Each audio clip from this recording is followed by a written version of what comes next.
Teacher Talking Sports, what it does, what it do, how we live. And yesterday, the Pro Bowl rosters were announced by the NFL.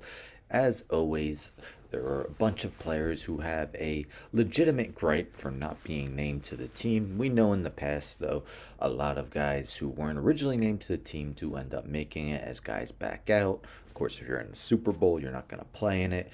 Well, this year is a little different. There isn't an actual Pro Bowl game. It's a bunch of, I guess, different events, including flag football, that involves the Mannings as the coaches. A bunch of different other events takes place in Las Vegas. So maybe less guys will drop out since we know the Pro Bowl has become, at least to me, somewhat of a snooze fest where defensive players aren't even really trying to tackle. They're mostly concerned with getting out of the game unscathed. So maybe the changes will be exciting. I'll probably tune in when I haven't in a while, just to see how it is and decide from there if I'm going to tune in the future.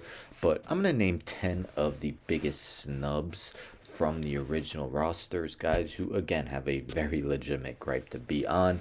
I'll name the players in alphabetical order, starting with James Bradbury's first season with the Eagles. 3 interceptions, 14 passes defended. Just an outstanding shutdown corner this season. He has been targeted 77 times on the year and has just allowed 35 receptions on those targets. So again, complete shutdown corner. They put Darius Slay on. It could be argued that James Bradbury has been just as good, if not better, than his teammate Darius Slay. I'm a Giants fan. I enjoyed Bradbury with the Giants. Didn't want to see him go.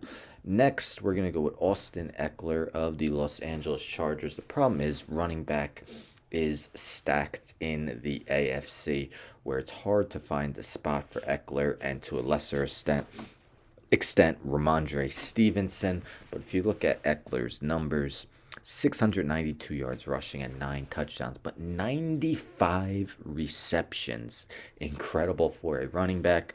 5 receiving touchdowns, so 14 total touchdowns on the year. While the Chargers have dealt with a plethora of injuries this season, Eckler has stayed on the field and has been a huge part of the Chargers offense. Dre Greenlaw, linebacker, San Francisco 49ers. Fred Warner is the more known linebacker for San Fran, but Greenlaw has arguably been just as good this season. 111 tackles with 75 of them in the solo variety.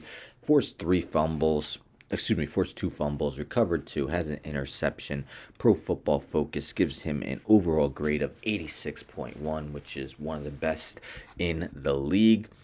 Eagles led the way with, I believe, 8 Pro Bowlers. I already named James Bradbury as a snub. How about Javon Hargrave? If we look at his stats on the year, playing the defensive tackle position, he has 10 sacks on the season. Just has been a constant pain in the backside for opposing quarterbacks. Again, part of a elite pass rush for the Philadelphia Eagles, a team that has, I think, like 5 or 6 players with at least 6 sacks. And Hargrave is behind Hassan Reddick for the team lead, but definitely a good run stopper as well. Probably should have been named to the team. TJ Watt made the team, even though he's missed more than half the season and has just 4 sacks. I get it, when he plays, he's phenomenal. But Alex Highsmith, his teammate, has 11 sacks on the season. I believe that's the most for a player that wasn't named to the team. Not only that, he has also forced 5 fumbles. Definitely should have been considered an 82.8 Pro Football Focus grade.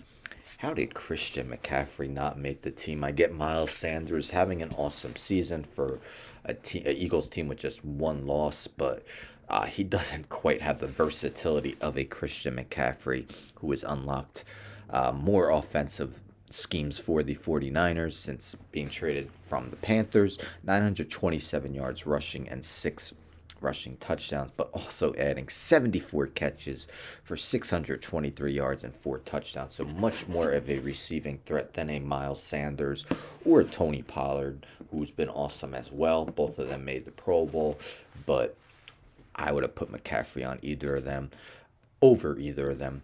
The Chiefs have two offensive linemen in the Pro Bowl in Orlando Brown and Creed Humphrey, but Trey Smith, a sixth round pick in 2021, has just been quite the steal at his draft position. The guard has an 80 has played 867 snaps this season and has allowed just 2 sacks.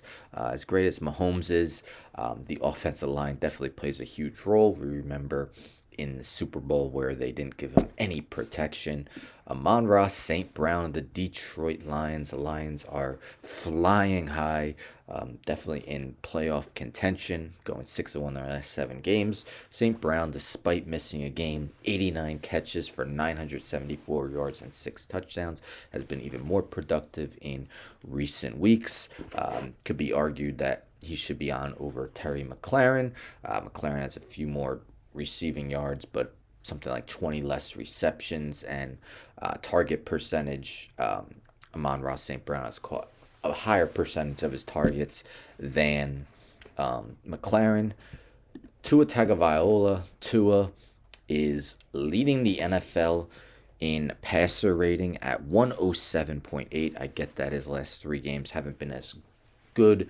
The Dolphins are on a 3-game losing streak, but if you go with the totality of his season, Tua definitely was a strong candidate. 24 touchdowns, just 5 interceptions. Although in the AFC, we have Patrick Mahomes, Josh Allen, and Joe Burrow as the 3 quarterbacks. Hard to find a spot for Tua, who is actually the leading vote getter by the fans. And last, I'm going to go with Andrew Thomas, the left tackle. Kind of struggled as a rookie.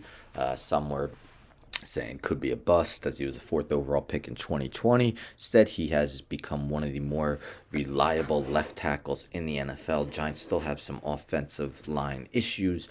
Andrew Thomas isn't really one of those guys. An 86.5 PFF grade, 927 snaps, has just committed 2 penalties and allowed 3 sacks. So there you have it, 10 of my biggest snubs from the original Pro Bowl rosters. What do you guys think? Who would you consider as the biggest snub? Did I not name anyone?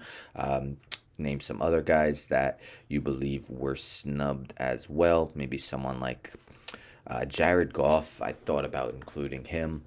He's really had a very good season, arguably better than Kirk Cousins, although Kirk Cousins has a bunch of those 4th quarter comebacks. Don't forget to subscribe. Tell a friend to tell a friend to tell a friend to subscribe. Like the video, share the video, hit the bell for notifications. I'm out.